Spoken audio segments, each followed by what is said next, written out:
I see a lot of people want to start business. They don't start it because they're worried. They're scared to fail. Fuck it. Who gives a fuck? Fail.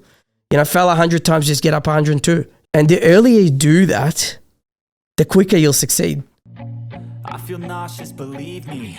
Never had a lot of shit come easy. Had to work hard, struggle just to be me. Had to rise up just so they could see me. Did what I had to do just to feed me. And what was left over I put towards my dreaming. But the only thing in life that has meaning are the things you gotta work for, believe me. Take into your hands a plan. Your own hands can land your own brand. And damn, I feel like no one takes accountability. They want the credibility, convincingly unwilling to put in the... Welcome back to the podcast, everyone. From Lambs to Lions. Here with a very special guest today. I'm excited to share Michael Bronfman's story.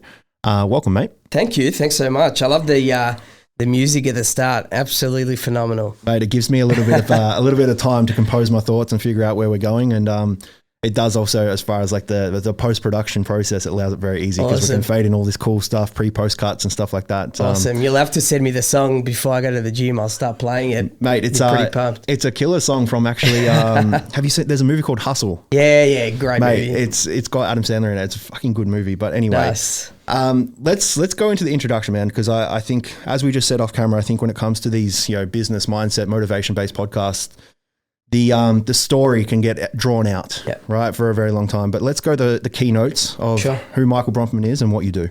Cool. So basically, at the moment, I run a sustainability company, and that's through personal care products. Our mission is to eliminate 1 billion plastic bottles from landfill by 2035, which is massive.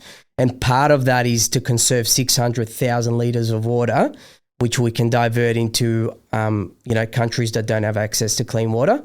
And so that's currently what I'm doing and focusing on that business through capital raising at the moment. In terms of my backstory, so when I was 18, I founded my first company, which was called Book Me a Salon. We sold that to Zomato at 21. I then went on and commercialized OPENPAY, which was in the buy now, pay later space, when the buy now, pay later wasn't really an industry at the time. And so I joined them as the 10th employee. We scaled that business to 250 employees within about 2 years, which was phenomenal growth, like hyper growth. And then ever since, I've been doing advisory work and consultancy to very high net worth families around trying to launch new tech businesses, right? So a lot of these high net worth old school families have run physical businesses and, they see that they need to start adopting, and innovating through technology, but they've never done it. Well, you got to look at it, man. Like, we're in a world where resources are limited, so you got to get fucking resourceful. That's right. And we're in this process of like, okay, we have no ability to predict where things are going, but we can confirm and guarantee that tech is going to be part of the movement forward. No doubt about it. And if you're not adopting that process, you're going to be left behind very quickly, and there's going to be people that just squash you. Yeah, and I think they've realized that. And because these guys create, generational wealth, I think they always are looking for the next thing. And they're always trying to innovate, And so without tech, in my opinion, it's very, very difficult to scale, as you know. And if you'd like to get global exposure and scale quickly and safely, you need to do it through technology and introducing that into the business. I think when it comes to early day conversations with businesses, man, is people don't have quite a good grasp of what's actually possible, right? Yeah. And we talk about, let's say, 7-figure businesses, right? For people in the come up in that process of building that seems a bit like almost absurd. But then when you start adding tech and when you start talking scalability, we're not talking just single 7-figure businesses. We're talking 8-9-figure businesses. 100%. And the problem there something that you mentioned there is exposure, right? Tech creates exposure. Absolutely. But when it comes to people that aren't quite familiar with this space, that haven't had any exposure to high net worth and high growth and high wealth, this whole process might seem a little bit absurd. Yeah. So let's talk about let's reverse engineer this a little bit back before we go tech, right? How you have to have a business model, right? Absolutely. You have to have something there to actually add tech to, right? And you've obviously built this process or built this belief system or built a desire to go down the path of tech. Yeah. What built that first? What made you go, okay, tech's the answer? Yeah, good question. I guess when I first built the initial business when I was 18, we found a gap, and we're actually, so a lot of the time people are just trying to start businesses for the sake of starting a business because they think it's cool or they think it's going to create financial freedom, which it does eventually if you get to the right business, right? However, what they don't recognize is they don't do it for the reason of solving a problem a lot of the time. And so the reason I started my first business was I was working at Telstra at the time with these two guys, right? And on our lunch break, we'd want to go downstairs, get a haircut, because we're, working 5 days a week or whatever, and we'd never have time. And we thought to be as efficient as possible, you can get a haircut on your break. The problem was that we had to wait in line because it was in the city, or, we had to find 15 minutes or 10 minutes to make a phone call to book that appointment, right? And so that's when we're like, hold on a minute, there's a gap here. Why don't we create an app that allows you, based on reviews and geolocation, to book appointment to a hairdresser or massage or whatever, so that you book it ahead of time and then you can just spend that hour knowing you're going to walk in, walk out within that hour getting the haircut that you want. How did you know that was a gap? Because obviously it's a problem you had. Yeah. How did you do the market research to realize, or did you do the market research to realize that it was a problem? Yeah, well, we tried to find a way. Well, when we realized it was a gap, we tried to find a way to book an appointment, but there wasn't anything like it, right? There was things like TripAdvisor, for example, for online reviews in the airline industry and accommodation industry. And you'd have similar things in the restaurant industry, but there wasn't anything to book an appointment as such, right? This is pre Health Engine days where you can book doctor's appointments or hot doc days or any of that kind of stuff. And apps were very new at the time, right? And so fortunately enough, we were able to execute on the plan fairly cheaply, I guess, to some respect. Whereas if you were to do it today, it's astronomical and you need to raise funding majority of the time. Yeah, I think with that though, it's all contextual because the capacity of growth now is higher. Yeah, the money potential of growth is way higher than what you can get from creating tech. If you go down the process of making an app, granted, it's going to cost you anywhere from $300 to $700K. Right. The return is so much bigger because you have so much more virality when it comes to social media. You have so much more pull when it comes to like influencers or whatever road of marketing you go down.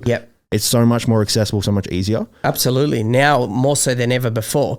In saying that, what I like about tech is that VC, so venture capital, when you go and raise funding, the technology valuations for the past 2 years has been at 10x multiples minimum, right? Like 10 to 15x multiple. So let's say you own 50% of a business and you've just raised, you do $1 million in revenue, you raised a $10 million valuation, you're worth $5 million essentially on paper, right? That's what your shares are worth. So that you don't get through a normal business, So this is what I like about the venture capital space. And I feel like over the past 12 years, the venture capital space has increased dramatically in Australia specifically, whereas in the US, it's been around for a long time. And now people are getting more adopted to the fact that there is cash out there and people are looking to spend less so in July, but more so, last month. Yeah. But what I'm trying to say is that the multiples are much higher. And if you have, it's always nice to even have, you look at the boys from Afterpay, for example, they started on a 50% stake. And by the time they sold the business at $39 billion, they got diluted to about 7%. But 7% of $39 billion against 50% of $1 million, that's the game you've got to play. Man, I said it a couple of weeks ago with on another podcast where like the size of the slice doesn't fucking matter. Nah. The size of the fucking pie is the problem. That's right. Right. So like if you can build the pie, the percentage isn't shit. Like that's right. I would happily have less %. That's it. If it quintuples every year. Exactly. Like, and that's absolutely. But that's where I said before, strategical networking, right? I think I said that off camera, right? Yeah. Creating networks is fine. Doing networking is great. But having strategical networking, getting people to come into your business or even not even coming into your business, advising on your business that have a better skill set, different skill set, or know more people than you that can help you move that way. Absolutely. I came across a girl, I won't mention her name, but she runs a business that's doing about $25 million a year at the moment, right? And she, based on a spend of another $1 million, she could do, get this business to $100 million to $500 million within the next 12 months. Now, she needs to raise the capital because cash flow is tight, but she has no idea where to start. Yet she's got a phenomenal business worth, doing $25 million. Now, if you go and open a raise, I can tell you investors will go, if you know how to do it, investors will jump on that business tomorrow and that business will probably be worth $100 million. Okay. And she owns 100% of that business now. So, you know, what you don't know, you don't know. Yeah. Right. Yeah. You know? Yeah. And that's the thing. Like, I think it's an ego problem though. Yeah. Not wanting to relinquish that percentage because it's ownership. Stupid. And what we, initially, what entrepreneurs, what business owners get into the process of, growing a business is so that they can be by themselves, be their own boss. I don't think many entrepreneurs, many people that own businesses are team players by nature. Yeah. I think they have to become that. They have to become that because you need to be able to work with people, manage people, etc. But the team is the peak. Like, even if it's like the team is what's going to make you fucking go. 100%. Without a team, you're nothing. And without the people, you're nothing. So when you look at the success of a startup, for example, right? And this is based on data, right? Number one is timing. So you've got to have the timing right. And number two is the people. And, a lot of people, it's funny, I talk to a lot of people and they've got crazy ideas, right? And they're scared a lot of the time to share these ideas. When you go to a table and your friends talk about, oh, I've got this idea, I won't tell you what it's about because they're worried you're going to take the idea. Now, let me tell you something. I've got 100,000 ideas on a book that I write, right? Means fuck all, right? Idea without the people means nothing. So 99% of success of a business will be based on the people. 1% will be based on the idea. Yeah, but that's based on real, true data. Yeah, and then look, even anecdotally, man, like in the mentoring space, like it's something I've actually had one of my mentoring clients ask me, like, oh, well, why are you happy to share this with me? Like, because I fucking want you, one, I want you to succeed, but two, the likelihood, if I give you my blueprint of how I built from zero to this, right, the likelihood of you actioning every step is actually quite low. Yeah, it is. Right? I'm willing to give you all the skill set to do it. But, and this is like around the dinner table conversation. I could tell anyone, hey, this is how you should do it. And this is how you could become my biggest competition. Yep. You won't do it though. No, right? exactly. Because one, you might not have the team, you don't have, and you lack the ability to take action. Yep. So, and I think that's really common. I think you would agree. Like having the ability to take action is the thing that probably makes more moves than anything. And then and action also is obviously included into getting the right people. Yep. How did you build this first company to a place where you wanted to sell or was able to sell it? Because I think that's something that most business owners don't have the thought process of build to sell. Because you said there was something that you said there and I want to highlight it. You just got to find the right business to buy freedom and lifestyle. Yeah, absolutely. It might not be the first business though. That's right. Right. But that doesn't mean you wait for that first business to fail or for you to lose, enjoyment from that. That's right. Build it, sell it, move. Yeah. So how did you build it to a place where you could sell it? I think number one is you need to have a plan of attack, right? And what you want to achieve out of the business you're starting, right? For us, building the current business that I'm working on, for example, is a business that we want to build beyond our lifetime, right? To actually make an impact more so than, money's nice and monetizing it would be ideal, but our strategy is to keep this business long-term, right? And potentially dilute. That's a different type of sell. In saying that, the first initial business, we didn't sell because we wanted to sell. We sold because we were forced to sell to some respect. And, when I look back, it's a mistake I made, Regardless though, it was in a place where you could sell it. It had value. It had value. So how do you build value? Like tangible value? Like it's more than just IP.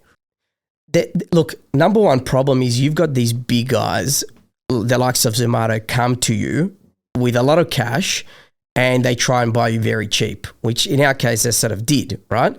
When you talk about how you build value, that's years worth of work, right? So I think the way you build value, it's all about perceived value to some respect. I agree. Right? Mm-hmm.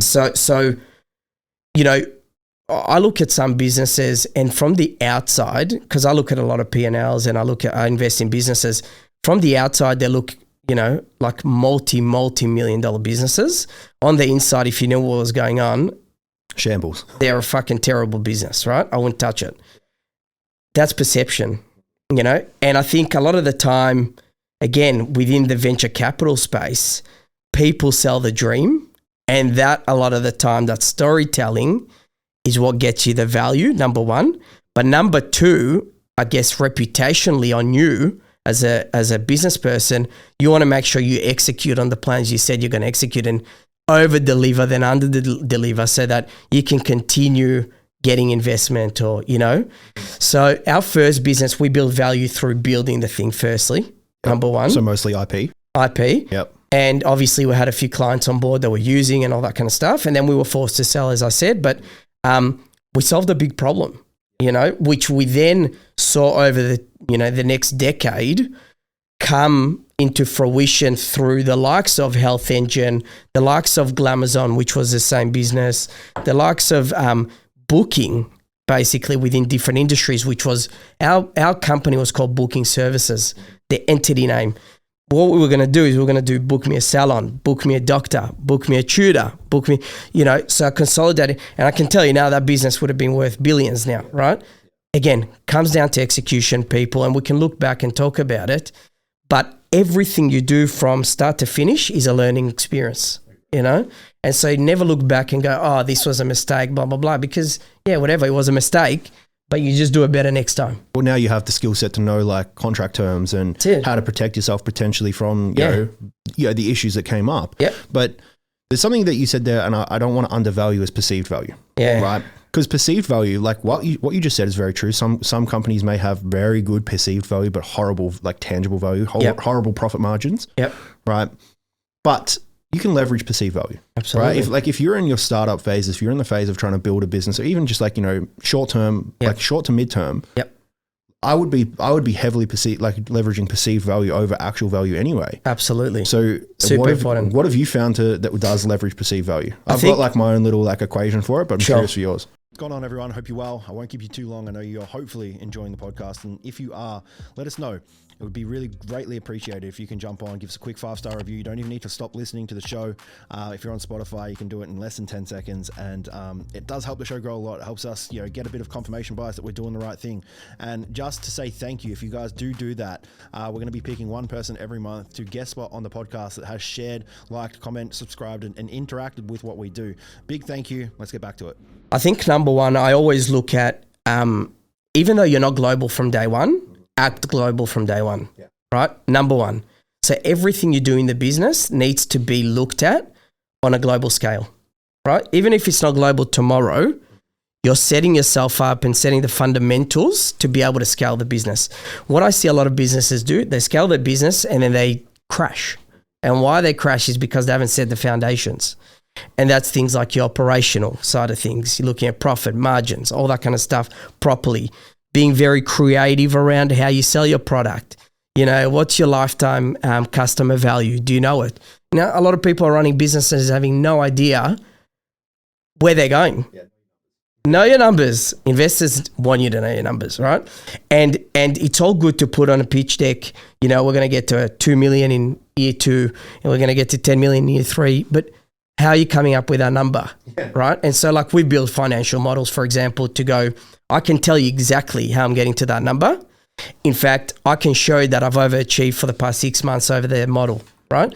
Which then forecasts the fact that I'm going to overachieve over the next 12 months, based on what X, Y, Z of the type of deals we're doing. Number one element from perceived value perspective as well, I think the most important part is to leverage off other people's brands. So as a young business, you don't have a lot of cash to burn, right? And so how do you come up with creative ways to leverage off other credible brands to build credibility? Okay.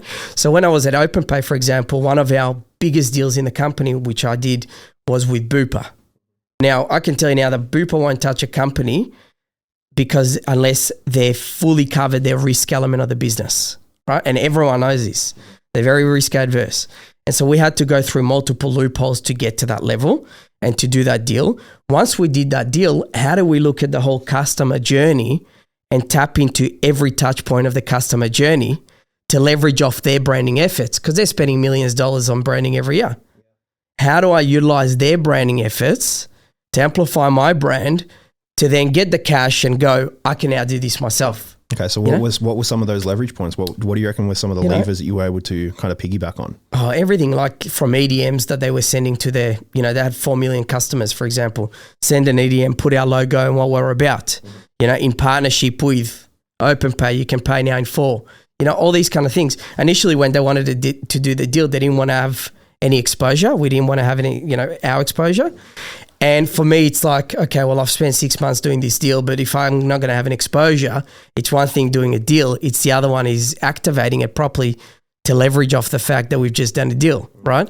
And so how do you leverage off that? And that's through, we did EDMs, we did puts, branding all across their stores. So they had 250 dental clinics, for example, right? So everyone that walks through the shop sees our brand.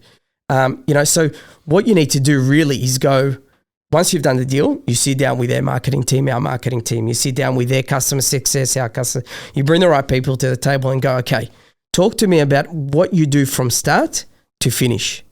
And how do we align at every touch point? At the start, it will probably be 1 or 2 touch points. As you continue that partnership over the next 24 months, you might end up under 10. Yeah, and as you future-proof it and say like, well, cool, if we've been able to generate this from 2, what can we generate from 6? That's right. It allows you to kind of create this predictability as well, right? And what you've just said there, to sum it up, is brand awareness, right? But if you can create brand awareness, combine that with brand equity, right? There's a big difference, right? In my opinion. So just getting people to know you means it means a lot, but not enough compared to brand equity. No. Your brand equity is what you are worth in the market, what people believe you to be. So it's your reputation. That's right. It's your service. It's your product. Yep. If you don't have that, you can't really leverage much else, right? But that only comes from time. Right. So the problem is when it comes to building perceived value, if you don't have time on your side, you don't have brand awareness. That's right. You don't have brand equity. That's right. So how do we infiltrate a market where you don't have either, right? And in my opinion, it's just leveraging status. Status, right? So create scarcity, either through higher price point, like diversify the market by being the most expensive, or leveraging scarcity and saying, well, we only work with this amount of people or this sort of way, right? And it's being very specific. It allows people to view you as a more authoritative position in the industry or the market, and they start to get curious. Like, why are you scarce? 100%. And why are you so expensive compared to everyone else? There's got to be something there. There's a reason why you're more pricey. Absolutely. Right? And the thing is, you have to be able to back it up, though. That's the difference. Yeah, as long as you can back it up, right? So that's going back to the fact that you always go above and beyond with whatever you do, right? To back that up, number one. Number two is I look at companies like Apple, for example. They never discount their product. You can go to any store in the world, millions of stores, it'll be the same price. Why? Because they don't need to discount their price, because then they're perceived as a cheaper brand. You look at a store like Samsung. We were going to do a store in Chatty. It was going to cost us quite a bit of money, but you've got Samsung, and then you've got House, which is like a discounted kitchen store. Like side by side. I look at Samsung, I'm like, this is cool, luxurious, brand new, spanking, I want to walk in there, right? You look at the other one, it's like, there's a reason why this stuff is cheap. You know what I mean? It's cheap for a reason. And, so I think it comes down to how you position yourself is very important. Positioning is interesting, man, because I talk to my clients about this all the time, where we've realistically got 4 ways to position, right? You can leverage your brain, you can leverage the mind and try and get people to be involved with feeling educated, feeling smarter, feeling like you're fulfilling some sort of like educational need, right? Then you've got heart, so you can make them feel like they're involved, they've got culture, they get that loving feeling by being part of your business. Option 3 is being part of, like, leveraging the gut. So you're just giving lots of stuff. So House, for example, lots of fucking stuff. Throwing it down your throat. Right. And then last one is genitals, which is just all status play. Right. And it's just like being like creating FOMO, creating scarcity, creating high price points, all that kind of stuff. Now you can leverage all 4. Apple do all 4. Yeah, you have to. Apple do all 4 really well. They were the innovators. They tick the brain, right? They create the community by giving you have to have this product to have this product, but you also get like when you send someone a message, it goes blue. Right. You now feel like part of a club. Right. Now, when it comes to like the gut, it's like you've got every product. If you've got one Apple product, you've probably got 4. Absolutely. Right? And then genitals, it's like they're the best. They're expensive. But I think that the thing it comes back to is, number one is creating value. Right. And I was going to say something, I've gone blank, but it's basically creating value is number one. And when you go to the Apple example, for example, where, if you've got one product, you probably have 4 different products. I'll tell you why that is. That's because it's how they make you feel. Right? So they're not selling you a product. And this is when you start, as soon as you sell a feeling, you become successful. You don't sell a product. Tesla, for example, you look at Tesla, they're not a lot of people think they're a car manufacturer. No. They're not a car manufacturer. They're a technology company, right? Now, what do? They've got a car, which is a low ticket item, might be a 70 grand car instead of a $200,000 car.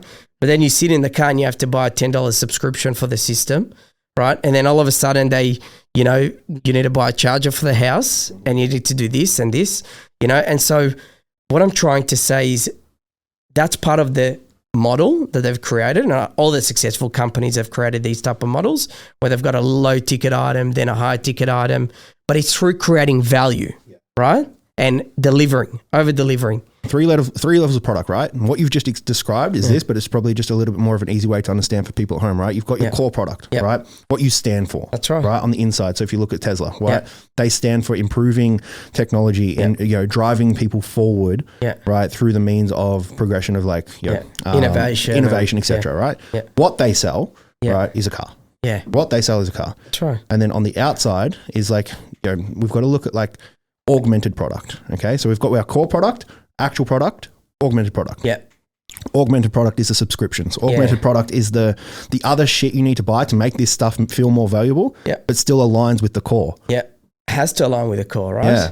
But that's just having company vision. And this is where we talk brand equity, brand value. Yeah. If you don't have that model first, like with you guys, you solved the problem. Yeah. Right. In that first business, you solved the problem and we're like, okay, how do we scale this? So we need to then, the problem is people have no time to book, right? That's our core problem, right? That's right. Product is we're going to sell an app that does it. Yeah. And then on the outside, we're potentially going to diversify, create a community where you can book all this other stuff too. That's right. That's exactly how we broke it down.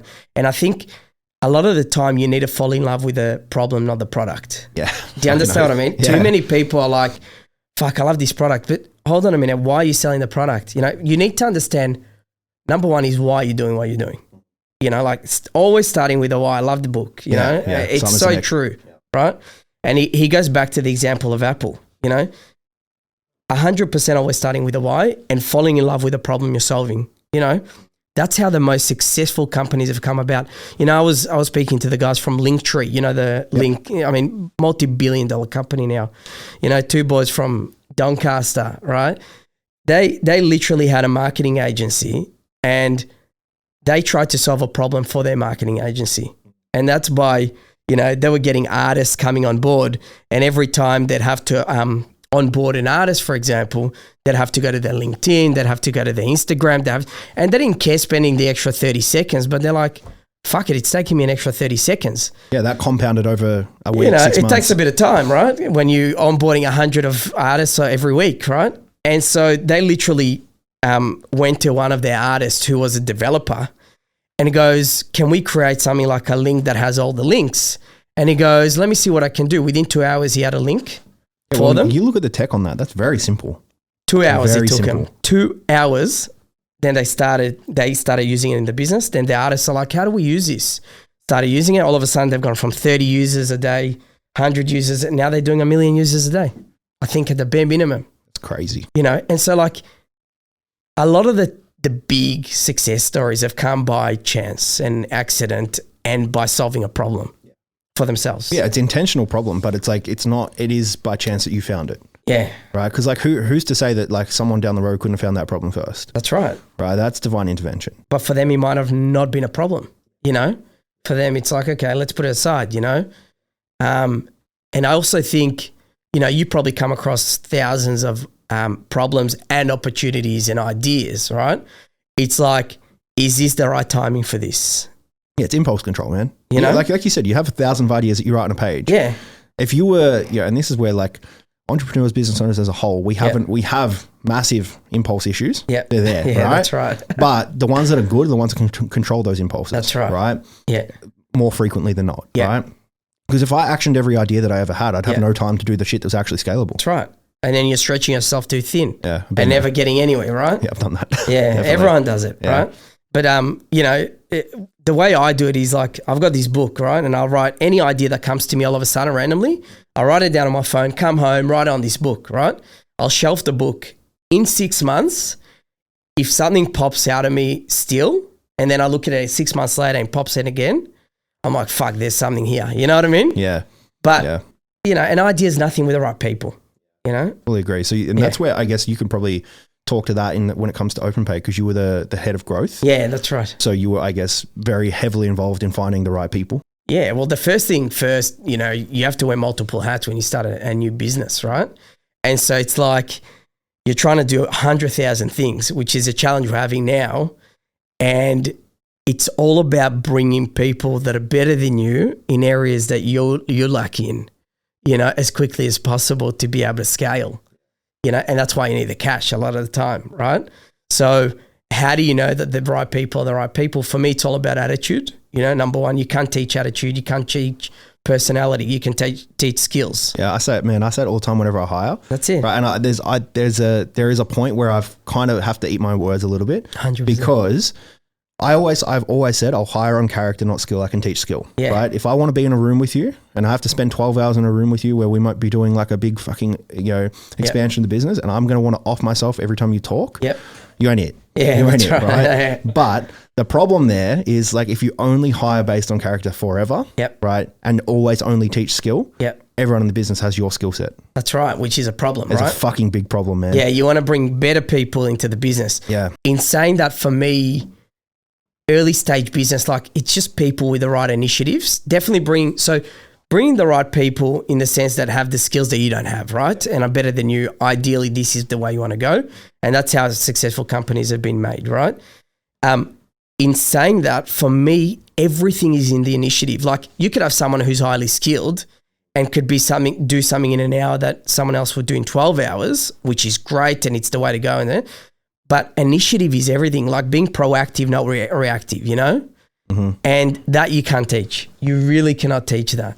You know, I think, and even when it comes to skilled people, there are certain circumstances where you'll come in if you don't have the ability to communicate what needs to be done and just assume they will know what needs to be done. Yeah, you're going to then spin the wheels for 3 weeks and go, oh fuck, hang on. I said 3 weeks. Yeah, what happened? Why was this not done? And they just weren't aware. Yeah. So that proactivity is going to be necessary. Super important. Where do you draw the line though? Because like I've still not yet found this where you need a new skill set, right? You need a new business where you need someone in the business that has more different, better skill set than you. Yep. But their character sucks. Where do you draw the line? Because like honestly, it's a hard one to kind of go, okay, well, this person's going to be able to get the job done, but provided you can't work with them remotely and they have to be someone that's in your business. Yeah. What's the detriment there? I think for me, it's like looking at opportunity cost. You know, it's like a prime example at the moment where bringing on ex-CEO of L'Oreal to our brand, right?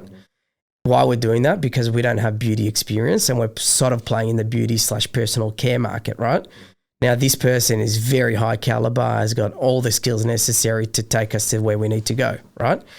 At the same time, you've got to understand what they're wanting, okay? Do you want to be part of this brand because you see yourself as part of this brand because of what we're doing, right? Or are you coming in to make money? Or, you know, you need to understand both are fine. Both are fine. There's no issue with, but I think to answer your question is you've got to look at opportunity costs. It's like, okay, well, if I do this and hire this person, for example, and they don't have the skill set that you need, but they've got the right initiative, okay, but I'm going to spend 12 hours a day teaching them how to do something, okay, well, is that the right thing to do? Probably not. Yeah. Like you're as the CEO, as the business owner, as even just the person in charge of growth, your time is fucking valuable. Oh, man, there's nothing more valuable than time. Yeah. Like time and stress, man. Yeah. I know it's a reverse commodity, right? Yeah. But if like someone can either save me time or stress, I will pay fucking infinite. Yeah. Infinite. Yeah. For me, there's nothing more important than being confident that whoever I bring on board can take full ownership of the area of the business that they're looking after. That will make me sleep at night. Yes. You understand? If I can trust 100% that this guy can take full ownership and the business will move in the right direction, they're the right people. Yeah. So then I guess for me, man, like trying to draw that line is like, you heard of the fruit analogy? Right. Which one? I've heard a few of them. when you put like a moldy piece of fruit in a fruit bowl, all the fruit will get moldy. That's right. Right. So if you get someone that's not got the right character but has the skill set that can fucking take action, that's fast, that's proactive, but they're just a bit fucking shit to be around. Yeah. Culture of the business will suffer. Culture's important, man. Culture's huge, man. And culture building forward is massive. But it's like trying to find, I feel like there's this huge dichotomy, push and pull of getting the right people. Yeah. With the right attitude, right? Because you can't have both at all times. No. Right? In a perfect world, we would. It would be amazing. Yeah. But as you scale and as you get to a point, and we're in this point now where we've hired based on character all the time. And like, granted, all our coaches are very skilled, right? They're amazing at what they do now. Yep. Right? But it wasn't always that way. Okay. Right? And we're now in this place where it's like, okay, for us to take another leap, for us to move forward, we don't necessarily need a good coach anymore. Yeah. We need someone that's like an operations manager that's just going to be a freak, right? Yeah. And they need to be skilled. Yeah. So this is where it's like, I don't know. It's a very fine line. Yeah.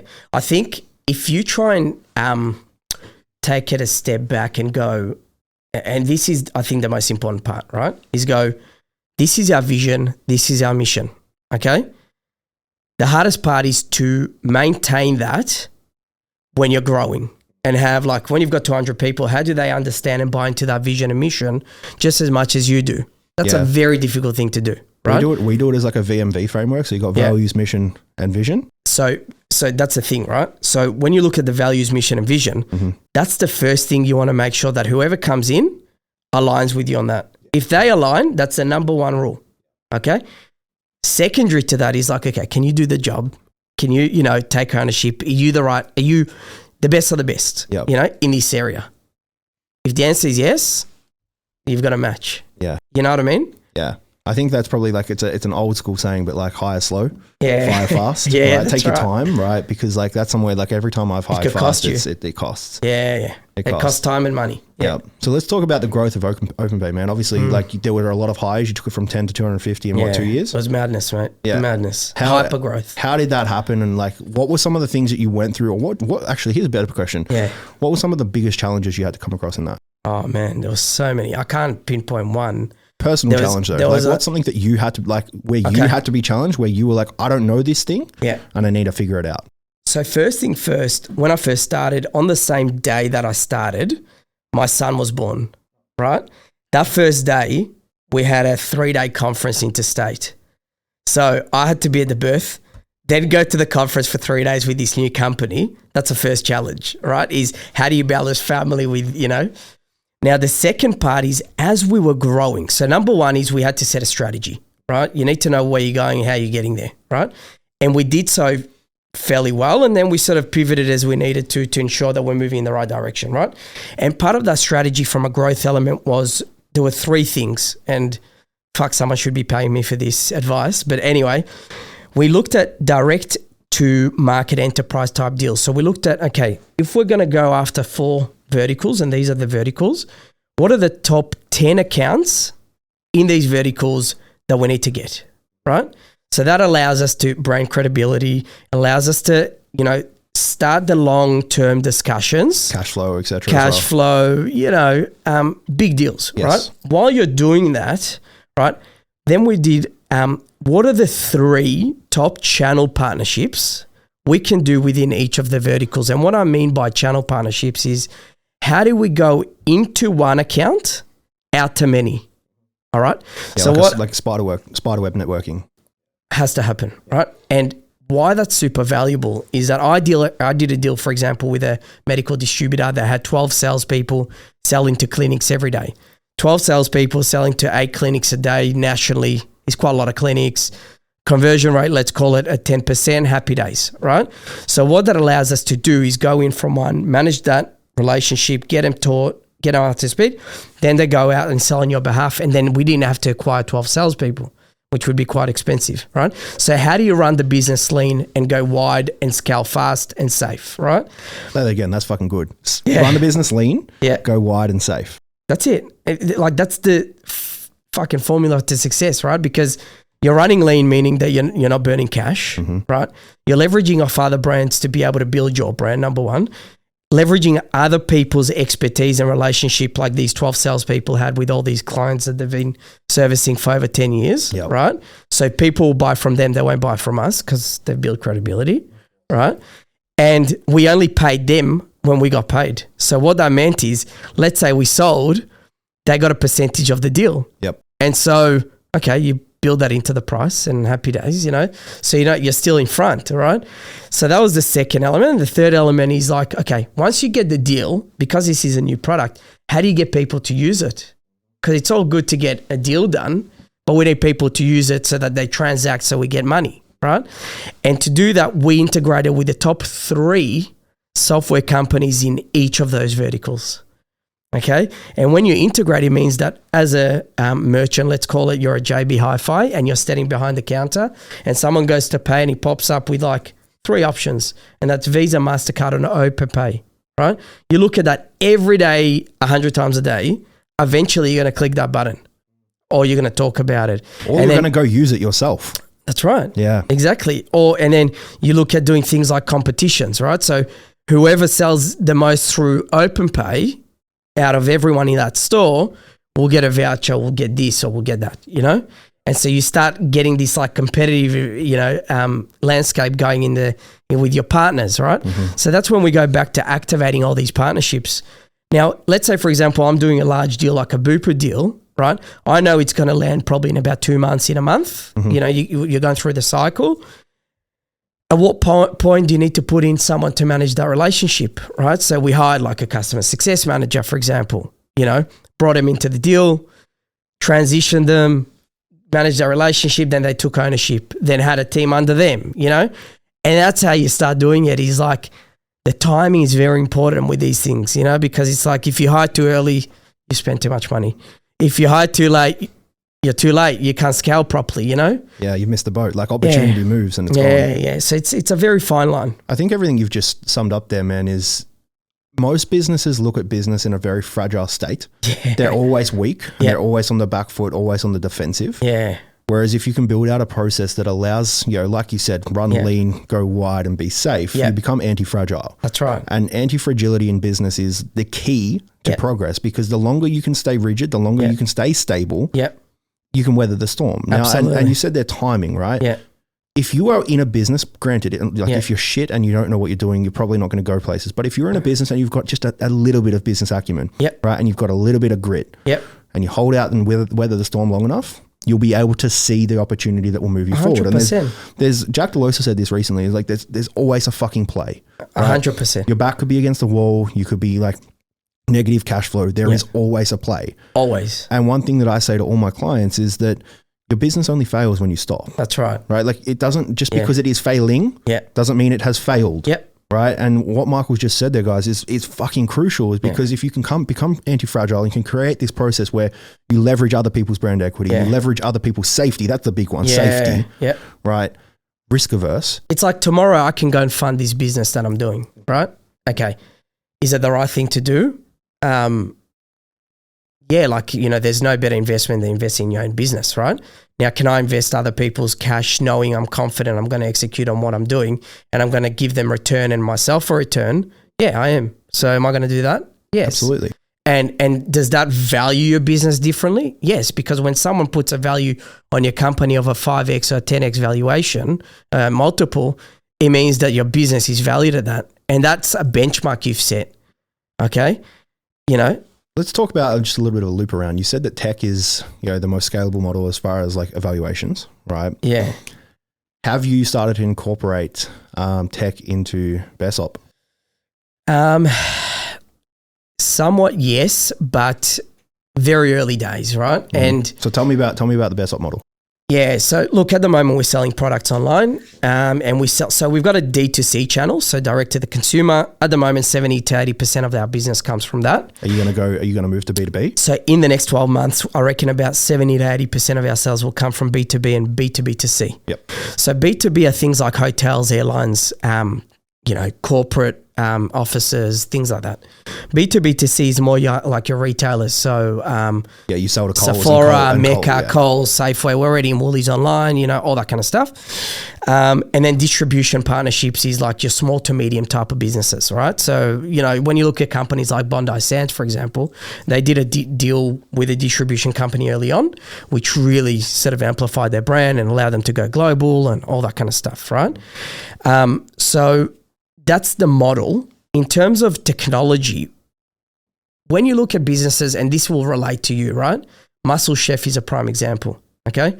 They did, I think, $8 million, right? The year after they introduced their tech, they did $80 million, okay? Why? Because what they did was they introduced an app that allows you, based on your goals, to go on a subscription that every week delivers you meals through convenience. Mm-hmm. That changed their business completely. Accessibility, convenience, that's what tech allows you to do. So do you think like, because this is playing devil's advocate, it's been done before, right? So as far as a gap, like having beauty product or health product on subscription, yes, right? Is that the largest opportunity for growth right now? I think for us, why talk about timing is because there's a big agenda around sustainability, right? So in Australia, they want to have carbon emission by 2030, right? And globally, they want to go to net zero by 2050, okay? So when you're looking at riding a wave, for me, this is very much a wave. And when you look at 12 months ago, there were no companies doing anything like what we're doing, okay? When you look at now, there's a handful or about 10 companies globally that are doing something similar, not quite like us. So they're manufacturing overseas, we're manufacturing in Melbourne. We've patented the formula. Everything we do from start to finish is sustainable, right? So whether it's logistics, whether it's the product specific, whether it's how we ship the product, whether it's product development, everything is done in a sustainable way, right? And people are now more receptive to buying sustainable products and they're happy to pay for that. And we will see a shift over the next 5 years of that becoming more of a reality. Now, especially now that Labor's got selected, they're very much on the carbon emission reduction. And you look at the likes of Tesla and electric cars coming about. In Europe, electric car uptake is at about 50%, whereas here it's at about 2%, okay?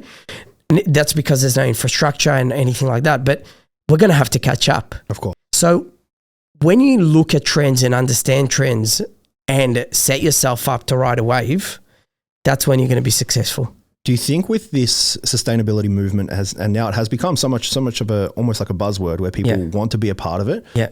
It is culture defining as well though, but it is actually status defining too. Yeah. Right? Yeah. Do you think there could be an opportunity to create tech around just leveraging status of how much you have impacted the environment positively, like a subscription model where potentially they are seeing how much carbon emissions they are reducing, but also a portion of their subscription goes to better health, better clean water. Drinking water. We're doing So we're doing all of that, right? That's how we're looking at tech at the moment, is both internally on how can we report better on these elements, and then externally, how can a consumer then understand what impact they're making on the world, right? And we're seeing more and more people want to do good in the world and all that kind of stuff. And so, hopefully it moves that way. But demonstrating the impact, absolutely. Like, we need to show it, right? And technology allows you to do that at a large scale. Yeah, it makes it so much more widely accepted too. That's right. Right. If you can create some sort of process where there is, like, how I said before, coming back to brain, heart, gut. Yeah. If you can just leverage heart, where you create community, 100%, a community of people that are sustainable, that want better for the world. Yeah. I hate to make the comparison, man, but like if you look at like veganism, just hear me out. Yeah. The people that become vegan tell all their friends that they're vegan, and they want everyone else to be vegan generally, right? That's right. If you go through this movement of like leveraging status and creating this community so heavily, you're going to create an environment where people almost feel guilty for not doing it. Yeah. And you're looking at companies now is, if you don't have a sustainability strategy as a corporate business, no investor will look at you. Yep. Like, that's how much, no one realizes how bad the sustainability movement is, like how fast it's moving. Like, we can't slow this thing down and we can't take it back. You understand what I mean? And so what is happening is some countries are even introducing jail time for not having a sustainability strategy. Like, that's how deep it's going to go, right? And that's madness. And that's because people don't realize that Earth won't exist in the next 50 years if we go the way we're going, right? And, and so that's one element of it. I guess the other is when we talk about technology, again, we go back to technology, our mission is huge, right? And that's 1 billion plastic bottles, by 2035, that's a lot of bottles, right? So through tech, we're able to reach more people on a global scale. Without tech, you can't do that, right? And then the secondary to that is we're going to have to explore global markets, which we're doing at the moment, to get a bigger outreach. And then we're looking at things like hotels, for example, who have big carbon emission impact, right? Airlines have big carbon emission impact, So how do you then go to the big, side of town and then go work your way back? Because that eventually will filtrate down. Does that make sense? Yeah. Yeah. What you're talking about there is about creating connections, getting in the right rooms. Yeah. Like, you've done a lot of that. Yeah. You've done a lot of that. Look, let's talk to the startup business owner that's trying to get in the right room. Yeah. What are some of the things that, like, what do you need to bring to the table to get in those rooms and to be able to create connections? Yeah. That will actually help, change the trajectory of your business massively. Not just like, get a little bit of a tip, but open you to something that's a little bit larger. Yeah. I think it's never easy, you know, like when you don't have the network, which I'm thankful that I do now, but when you first started. Let's say if you didn't, when we were starting today, what would you do? What I would do? I'd probably go to people that do have the network and go, okay, you know this person and this person. If it comes out of your mouth, it means that it's more credible and trustworthy, okay? Give me a shot. So they'll introduce something on your behalf. For example, you should have a chat to this guy. They have a chat to you, and that's your one opportunity, one chance to wow them. So you want to make sure you're prepped for that. That's one way, right? The other way is doing the cold way, which is probably the least successful way of doing it, and probably the longest and hardest way to do it. But I would say warm introductions are always good, and also building credibility. If you don't have a history, it's hard to build credibility because you don't know. No one knows what you've done.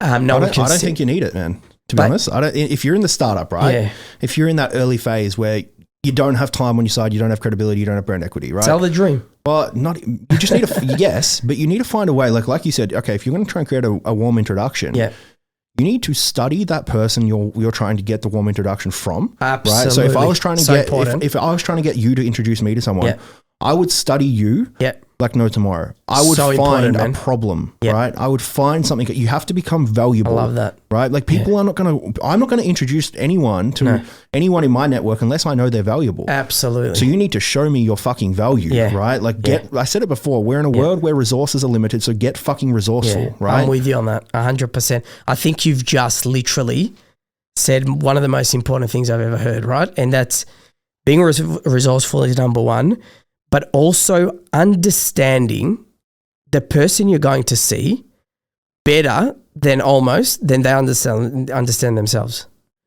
Okay, so prime example is, and this is slightly different from, you know, when we look at a company level, right? I was doing a deal with, looking to do a deal with Medibank, for example. Now, Medibank is a publicly listed company. Bupa is a private company, okay? Before I went to that Medibank meeting, and I had one chance, I literally studied their fucking financial reports and looked at exactly where the gap is. And I found exactly where the gap was because I knew their business just as well as they did, if not better, at that point because it's all publicly available. Yep. Okay? And so that in itself is super important, is understanding who your audience are and understand who you're going to and give them a solution. Yeah, and it solve a problem, man. Like a problem, when I say this, it doesn't need to necessarily be a problem that they currently are not solving, right? You just need to show that you can solve it as well. Sometimes you need to actually show them the problem that they don't see. Yeah, well, that's you know, if you had an option, that'd be option one, right? But if you can't find a gap, like let's say you're trying to approach someone that's got like $100 million and you can't find a gap, right? Yeah. Fair chance is they still have them. They're just not aware of them, right?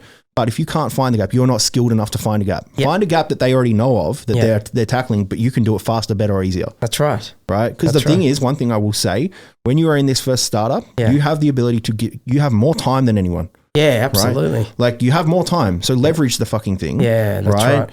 People get so obsessed with like, okay, well, I don't want to trade time for money. I don't want to be inefficient, but inefficiency is a fucking luxury. Yeah. Right? Because you and me don't have the luxury to be inefficient. Every time we spend in our business needs to be perfect. Absolutely. Every time spent giving to someone needs to be valuable. Yep. Whereas when you're in that startup phase, you can make time mistakes. Is all you have though, right? But that's all you have and it's all you can put in, right? So leverage it. Like you will not have that luxury time forever. Yeah. Right? You will not, because like once you are, let's say quote unquote successful, or once you are more busy, you don't have that anymore. No. And the thing is, because we don't have the time, right? People can catch distance on us faster than we created it. Yeah.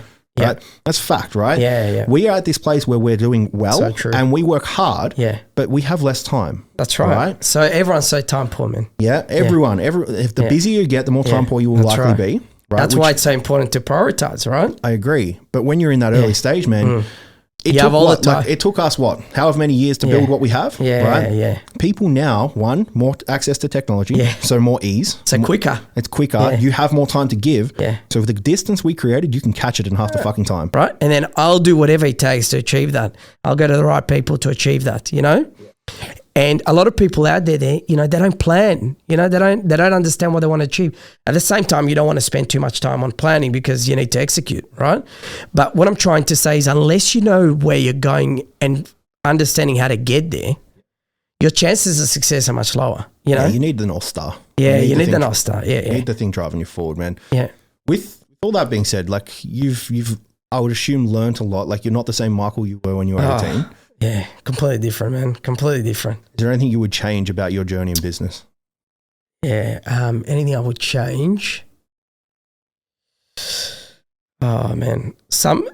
When I look back, it's like some of the deals that I could have done if I knew I would have, if I knew what I knew today, I would go back and I'd be like, fuck, this is what I would, you know what I mean? But it's hard to say now because you look back, right? But I think everything I did at every step, I think one thing is like, take everything as a learning experience. Whatever you do, there's a reason why you were at the airport today and you bumped into that person.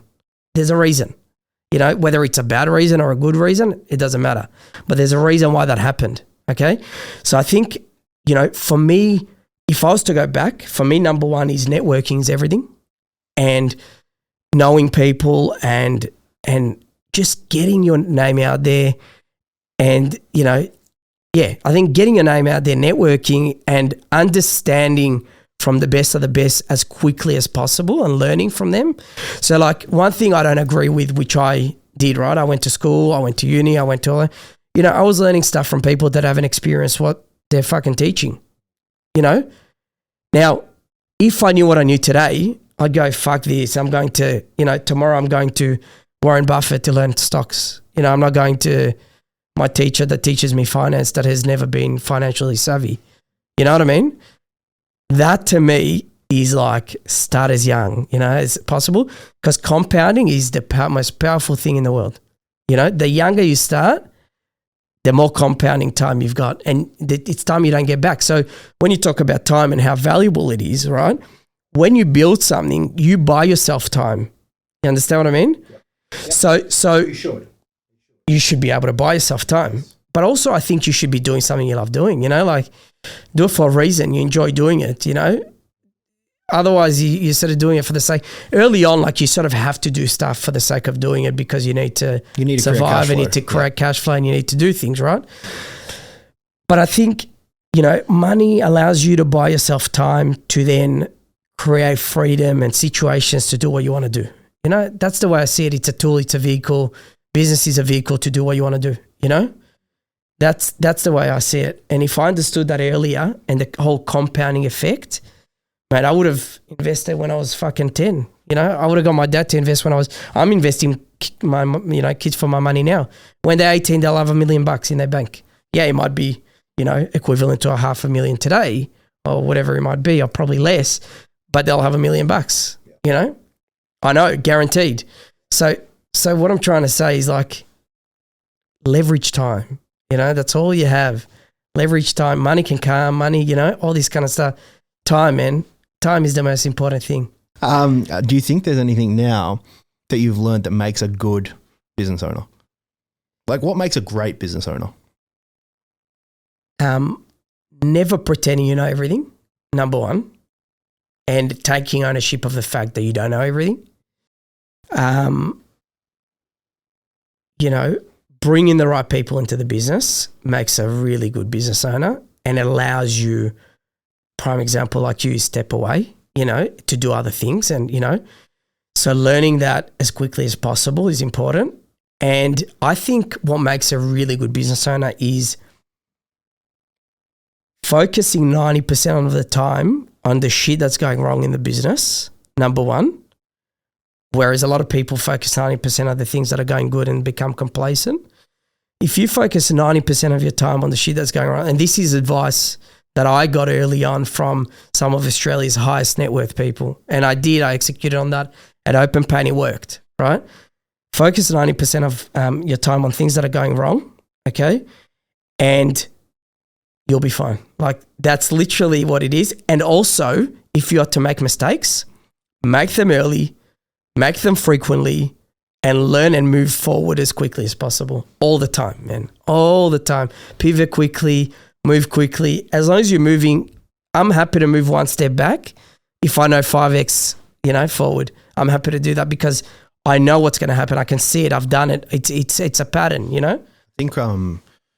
I think the culture in the man, business, like the culture of the business owner, right? Yeah. The internal culture, like our belief system around what failure means, really does say a lot of where you can go, right? I know it sounds cliche, but fail forward, right? Like you can take 10 steps back, provided that 10 steps is going to teach you a lesson so you can take 24. 100%. Right. I think for me, man, if I had learned that way earlier, not to get so concerned when things go wrong. Yeah. Like you said, focus on them. Yeah. Address them and fix them. Yeah. But don't sit in them. No. Right. Like I feel like a lot of times when early on when I had things that would be I class as failures now. Yeah. I sat in them too long. Yeah. Became too complacent and became a victim of the situation. Yeah. Yep. And growth, if not for anything else. Yeah. Is your ability to pivot fast. Oh, absolutely. So important. And I think too many people these days, I see it so frequently, is they're scared to fail. Like they're scared to take a chance because they think they're not good enough or they're not this. Mate, Bill Gates, Warren Buffett was the same as you. He was the same person as, the homeless person on the street, They're scared to take the leap, What have you got to lose? At the end of the day, you come here naked to the world. You've got nothing on you and you're going fucking to the same place. So what I'm trying to say is like, there's nothing to be scared of. Like everything you do will make you better, and more confident to then not, worry. And thankfully, like touch wood, I've never had that issue, I see a lot of people want to start business that don't start it because they're worried. They're scared to fail. Fuck it. Who gives a fuck? Fail. Fail 100 times, just get up 102. You know what I mean? So, and the earlier you do that, the quicker you'll succeed. If you've got the grit and determination to never stop, if you're happy to do that and, die at 70 knowing that you've done everything, you look back and you're like, I've done everything, you got nothing to lose, man. It's now scientifically proven, right? This is fucking wild. Scientifically proven that grit and determination will outdo talent. Oh, any day. Right? And we can talk about it anecdotally, but it's actually been fucking proven now that grit will outdo it. 100%. Right? So as you just said, man, if you fucking fail, move forward. As it sounds so cliche, but fucking move forward, get up again, right? And we say, so like the podcast name here, right, is From Lambs to Lions, right? The full quote is rise and rise again until lambs become lions. Love it. Right? That's cool. And now what I mean by that is rise, like you have to fucking get up. You have to go. Yeah. And that's business 101, man. Man. Number one, I'm with you on that, 100%. Man, and I think it's so undervalued. Yeah. And I also think like the biggest thing is take advice from the right people because, content and everything's so accessible to everyone and everyone is getting pulled in 100 different directions, right?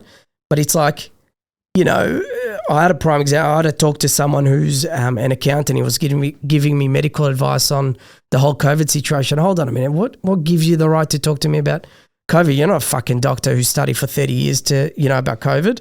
You know what I mean? So take advice from the right people. Listen to the right people. Man, this could probably be a whole nother fucking episode, but I will touch on it as we spoke about it downstairs where people start to give advice on business when they haven't built a fucking business. Man. It drives me. I look at it, I'm like, I hate seeing people get burnt. I hate seeing it, but do you want it? There's a problem with the consumer too. Yeah. The people that buy it, the people that buy it, like you're part of the fucking problem. Yeah, that's right. Do your research. That's right. Man, we can probably fucking chat about that for another hour, but thank you for coming on today, bro. It's been an absolute pleasure. Thanks for having me, man. I appreciate it. Where can people find you if they want to learn a little socials, bit more about you? I'm all over Instagram. Started TikTok recently, believe it or not. Excellent. Not really that I use it much. But have a look at Baresop as well. It's great what we're doing and where we're going. And join the mission. Excellent, man. Again, thank you for coming on, and I'm sure we'll chat soon. Thank you. Thanks, Rhys. It's only worth it if you work for it. It's only worth it if you work for it. I won't stop till they hear me now. I won't stop till I wear the crown.